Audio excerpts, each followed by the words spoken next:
Hi, welcome to Viveka Physics classes, and today we're gonna solve a problem based on the projection of an electron into a uniform electric field produced between the two charged plates.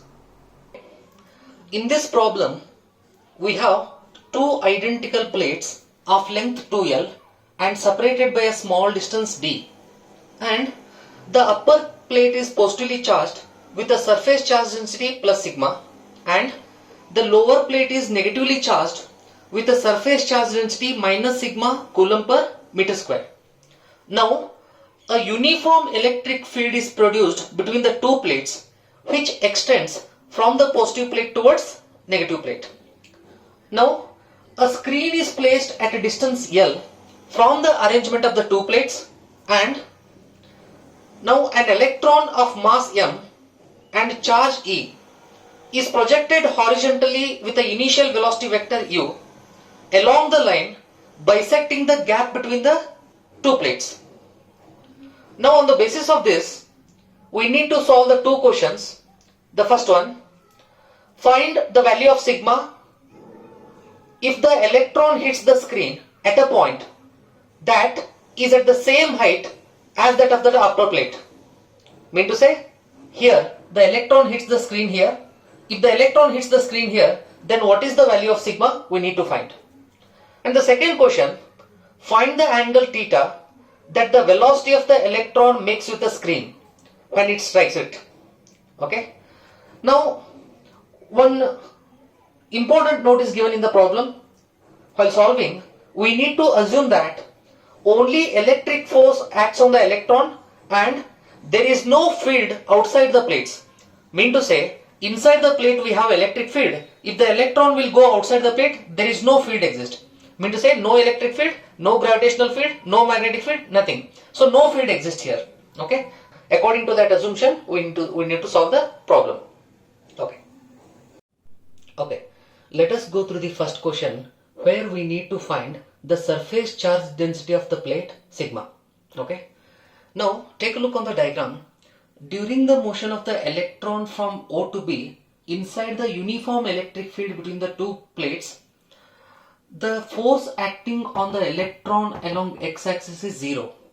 As a result of this, the acceleration of the electron along x-axis is also 0. Mean to say, along x-axis the electron used to travel with the constant velocity. Okay, but at the same time the electron experiences an electric force along y-axis which is given by Fe equals to minus small e into capital E, where capital E is the electric field which is acting downward and small e is the charge of the electron and Fe is the electric force on the electron along y-axis. Now, this negative sign indicates that the electric force acting on the electron is exactly in opposite direction to that of electric field. So you can see in the diagram, electric field is acting downward and electric force acting on the electron is upward along positive y-axis. Now let us try to obtain the acceleration of the electron along y-axis. Here I write acceleration of the electron along y-axis is given by the force acting on the electron along y-axis by mass. But we know that the electric force acting on the electron along y-axis is given by E small e into capital E by m. Okay. But we know that the electric field produced between the two charged plates is given by sigma by epsilon naught. So in the place of electric field in the above equation, I can use this value. Therefore, acceleration of the electron along y-axis is given by sigma small e into sigma by epsilon naught m, and this acceleration will be acting along y-axis upwards. And here I have not considered the negative sign because I just have considered the magnitude of the acceleration. Okay. Now I'll call it as equation number 1. Again, take a look on the diagram. During the motion of the electron from O to B, the electron has covered a horizontal distance OP along x-axis, which is equals to length of the plate 2L. 2L, and at the same time the electron also has covered a vertical distance PB along y-axis. But both these horizontal and vertical distances are covered simultaneously, mean to say at the same instant of time. That's why the time taken by the electron to cover the horizontal distance OP is same as that of the time taken by the electron to cover the vertical distance PB. Okay. Now let us try to calculate the time taken by the electron to cover horizontal distance OP or vertical distance PB. Therefore, at point B,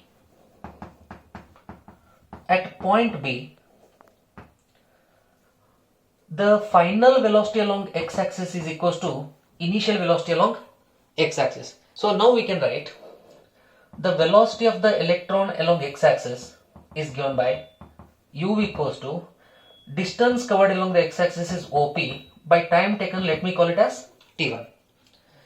Now from the figure we can understand, you can see here the distance OP is equals to length of the plate. Therefore we can use, in the place of OP I can use 2L by T1. This implies that T1 equals to 2L by U. Now I'll call it as equation number 2. Now what is the velocity of the electron at point B? At point B, let us assume that Vx is the velocity of the electron along x-axis and Vy is the velocity of the electron along y-axis. Okay. Now let us try to obtain an expression for velocity of the electron along y-axis.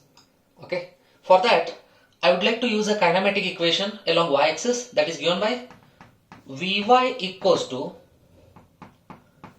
Uy plus Ay T1. But we know that initial velocity of the electron along y-axis is 0. But initial velocity of the electron along y-axis is 0. From the equation number 1 and 2, we can substitute the value of Ay and T1. Then what is the velocity of the electron along y-axis? We are going to get 0 plus the value of Ay is E into sigma by epsilon naught m, and T1 is 2L by U. Right? This implies that velocity of the electron at point B along y-axis is given by 2L into sigma E, 2L into sigma E by mu epsilon naught, and I'll call it as equation number 3. This equation number 3 gives the velocity of the electron along y-axis at point B. Let us calculate the vertical distance covered by the electron at point B. When the electron reaches the point B from O, what is the vertical distance PB? Now, in order to calculate the vertical distance PB, I would like to make use of the kinematic equation applied along y-axis. Sy equals to Uy T1 plus half Ay T1 square, which is in the form of S equals to Ut plus half At square. Now the distance covered along y-axis from the diagram is PB at point B, and we know that initial velocity along y-axis is 0, so we can put 0 here, plus half, what is the acceleration of the electron during the motion is given by E into sigma by epsilon naught into m. Now we are aware of what is the value of T1 here. We know the value of T1 is 2L by U. So T1 square means square of this. What is that we are going to get? 4L square by U square. Okay, let us simplify this one. Then simplify here, 2 ones are 2 2s are. Then what is the remaining thing? 2L square into E sigma by mu square epsilon naught. I'll call it as equation number 4. During the motion of the electron from B to C, the electron will not experience any force here, because in the problem they have given that when the electron will come out of the plates, the net electric field acting on the electron is 0. As a result of this, no electric force will be acting on the electron from B to C. So for that reason, the electron used to move from B to C with a constant velocity. Okay.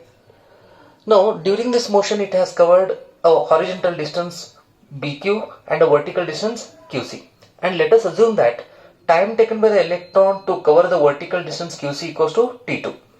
Time taken by the electron to move from B to C is given by from here to here. It can be calculated as, I'll call this time as T2.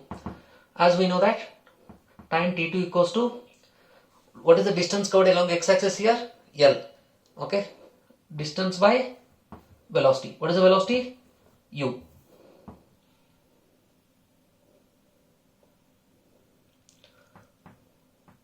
The vertical distance QC covered by the electron is given by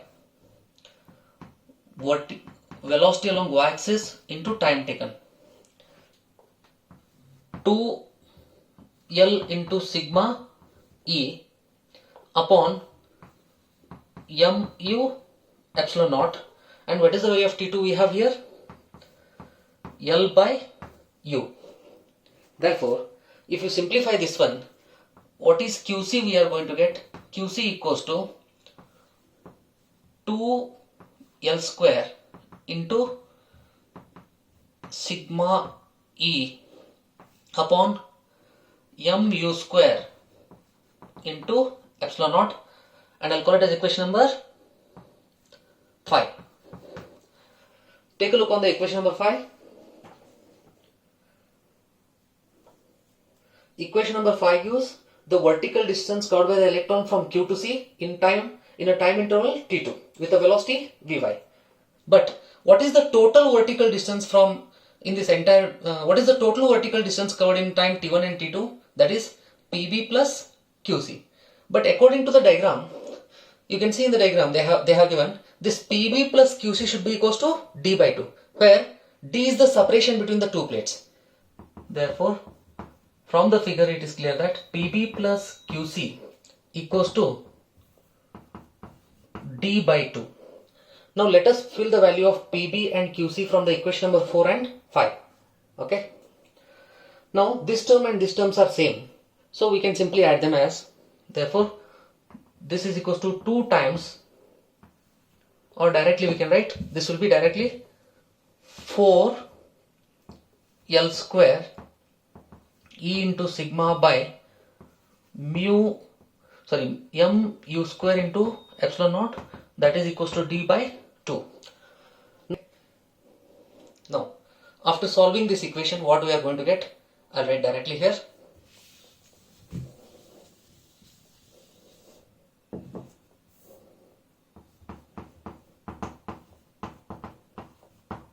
Okay. After solving this equation, what we are going to get, I am going to write here. Let us solve for sigma. Therefore, the value of sigma is given by mu square epsilon naught into D, mu square epsilon naught into D upon 8 E L square. Let us call this as equation number 6.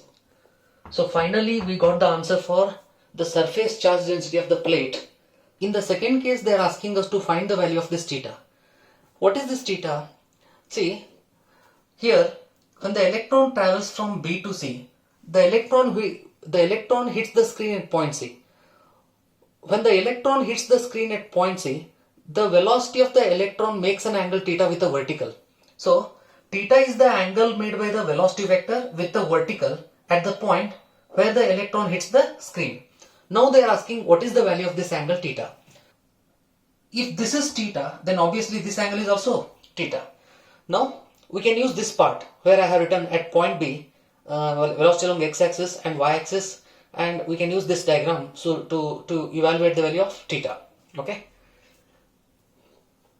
So I'll shift this point B here. This is the total velocity of the electron at point B, and along x-axis you have Vx and along y-axis you have Vy. Now here we have theta. Now we wish to calculate, we wish to determine the value of theta. So for that, let us shift. Now we can shift. We can shift this Vx, x compared to the velocity here. If I shift it here, so here I'll get Vx. Now here you can imagine a right angle triangle. Here you can imagine a right angle triangle. In this right angle triangle, what is tan theta value equals to? Therefore, tan theta equals to opposite by adjacent. That is velocity along x-axis by y-axis. Now already we are aware of the velocity along x-axis remains constant. That is how much? U.